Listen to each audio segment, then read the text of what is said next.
Point and clip.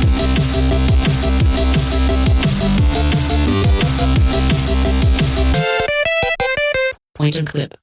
Sziasztok! Üdvözöllek benneteket a Point and Clip első adásában, én Dudás Barbara vagyok, és arra vállalkozom, hogy videók formájában gondolkodjak a videójátékok és a filmek kapcsolatáról. Mindkét médium közel áll a szívemhez, és úgy gondolom, hogy egyik sem alakult volna azzá, ami ma a másik nélkül. Már itt az első mondatom után szeretném leszögezni, hogy nem vagyok tévedhetetlen, és nem vállalkozom nagy igazságok megállapítására, csupán személyes érdeklődéseim gyümölcsét szeretném megosztani veletek videóimon keresztül. Ha valamit nem helytállóan állítok, vagy esetleg információim elévültek, vagy egyszerűen csak neked is van véleményed az adott témával kapcsolatosan, akkor kérlek, ne habozz azokat megosztani velem. A téma tehát a filmek és a videójátékok kapcsolata. Úgy vélem, a két médium között igazi kölcsönhatás van, és hogy ezt a tézisemet bizonyítsam, szerencsére egy végtelen virtuális celluloid áll rendelkezésemre, úgyhogy hát vágjunk is bele. A mai témánk egy kis történeti áttekintés.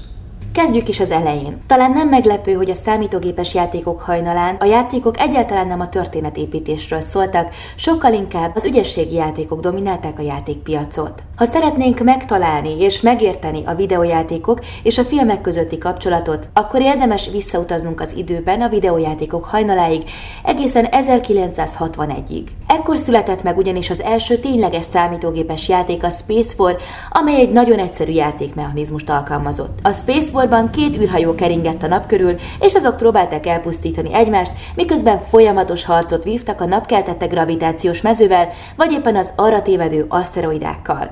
Ennek a játéknak egyáltalán semmi köze nem volt még a filmekhez, viszont arra épült, ami a játékokat azzá tette, ami részben ma is. Próbára tette a játékosok ügyességét, és szórakoztatott. A Space War semmilyen narrativitással nem rendelkezett, nem volt története, maximum high score-okat számolt, és minden alkalommal ugyanabból az alaphelyzetből indultak a játékosok. A Space War után sorra jöttek ki az újabbnál újabb ügyességi játékok, amelyek továbbra sem igyekeztek közeledni a narrativitás irányába, mégis rendkívüli népszerűségnek örventek. Ott volt a Pong, a legelső teniszjátékok egyike, a Street Racer, ami a Need for Speed-féle autóversenyjátékok korai elődjeként tudható be, vagy éppen a Star Wars lázban megálmodott Space Invaders. Bizony, jól hallottátok, elsősorban nem a filmforma nyelve az, ami megihlette a videójátékipart, hanem a vásznon látott témák inspirálták a játékkészítőket. Emellett a játékfejlesztők a filmek sikereit figyelve rájöttek arra is, hogy mélyebb szinten kell kapcsolatot teremteniük a közönségükkel. Ahhoz, hogy több ideig lekössék a játékosokat, azonosulásra van szükség,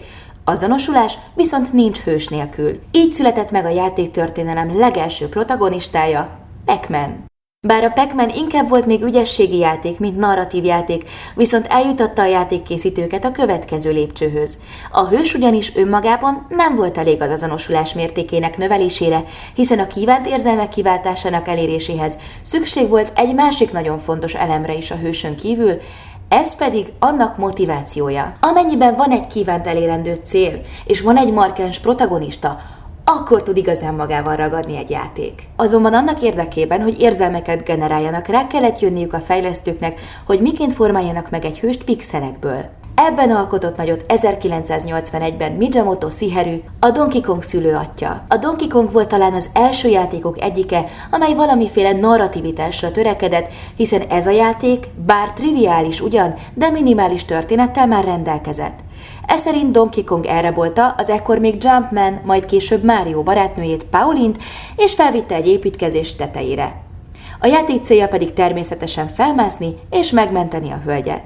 Honnan is ismerős ez nekem? Igen. A Donkey Kongon egyértelműen a King Kong filmek inspiráló hatása érződik. Ez természetesen nem csak nekem, de a Universalnak is feltűnt, úgyhogy be is perelte a Universal a Nintendót védjegybitorlás miatt. A pert végül érdekes módon a Nintendo nyerte meg, kiderült a bíróságon ugyanis, hogy nem is történt szerzői jogsértés, hiszen egy korábbi tárgyaláson a Universal maga bizonyította be, hogy a King Kong mint olyan köztulajdonban van, szóval nagyon nem jött össze nekik a dolog. A Donkey Kong azonban kétségtelenül eredeti játéknak bizonyult, és máig a platformjátékok egyik legnagyobb királya. Egy másik, kevéssé sikeres, ám nagyon sok idézőjel közé szorított adaptáció is készült 1982-ben. Ekkor az Atari ugyanis megvásárolta a jogokat $25 millió, hogy egy E.T. játékot dobjon a piacra. És ez volt a videójáték történelem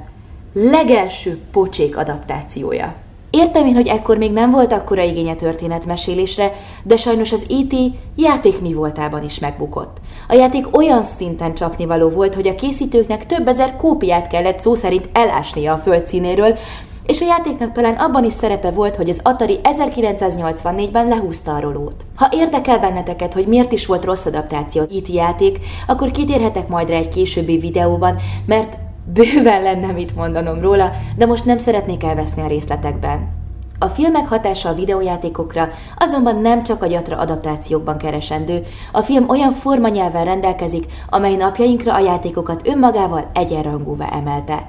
A videójátékiparban tehát nem kizárólagosan hódítottak teret az ügyességi játékok már a kezdetekben sem, hanem szinte egy időben érkezett meg az igény arra, hogy a játékok ne csupán gyakorlati képességeinket tegyék próbára, hanem képzelőerőnket is megdolgoztassák. Ez a folyamat pedig szerintem a kalandjátékok megjelenésével indult. A legelső RPG-k, azaz role-playing gémek egyike volt a Don Woods által kifejlesztett Adventure című játék, amely egy a Dungeons and Dragons által ihletett egyszerű szöveges utasítások alapján működő kalandjáték volt 1976-ban. Kérdezhetitek, hogy jön ez a játék a filmekhez, hiszen nincs is benne képi tartalom, ami felidézhetné bennünk a mozgókép esztétikáját. El kell ismernem, hogy vizuális stimulust az előttünk megjelenő mondatokon kívül nem igen kapunk a játéktól, ugyanakkor a narrativitás igencsak domináns volt már ebben a játékban is. Az Adventure ugyanis anélkül láttatott velünk dolgokat, hogy azokat valójában vizuálisan megjelenítette volna előttünk, és ez olyasmi, amivel korábban csak a könyvek lapjain találkozhattunk. Csak hogy ez esetben mi vagyunk az urai a fiktív világban történteknek. Így valóban nincs igazán értelme az elkészült filmekhez hasonlítani az Adventure vizualitását, érdemes inkább itt egy másik tényezőt behozni az egyenletbe. Ahogyan az Adventure a későbbi 2 majd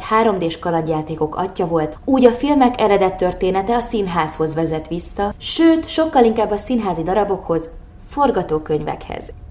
Így tehát az Adventure-t inkább a filmek forgatókönyveivel állítanám párhuzamba. Miért gondolom így?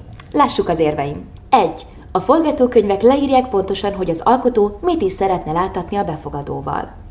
Ahhoz, hogy a játék kialakítsa bennünk a környezet interpretációját, pontosan leírta, hogy mit is kell látnunk. Az Adventure egyik nehézsége az volt, hogy átlássuk a leírt információk alapján a bejárt teret, megjegyezzük és feldolgozzuk, hogy milyen irányba pontosan mit találunk, miközben létrehozza bennünk a tér illúzióját. Az iránytű 4 égtálya felé irányíthattuk játékosunkat, miközben láttunk dolgokat, találtunk dolgokat, használtuk virtuális zsebeink tartalmát, és megoldottuk a játéktörténelem legősibb puzzle-jét.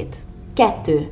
Egy forgatókönyv tartalmazza a szükséges hangeffektusokat is. Az Adventure bár a hangszintjén elemezve néma játék volt, de szándéka volt hatni több érzékünkre is.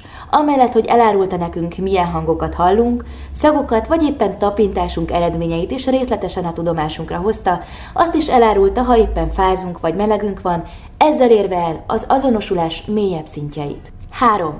Amit az Adventure még nem tudott, az a Mystery House-nak sikerült. Amennyire az Adventure egy forgatókönyvvel hozható párhuzamba, annyira az 1980-as Mystery House már a storyboardokat idézhette bennünk.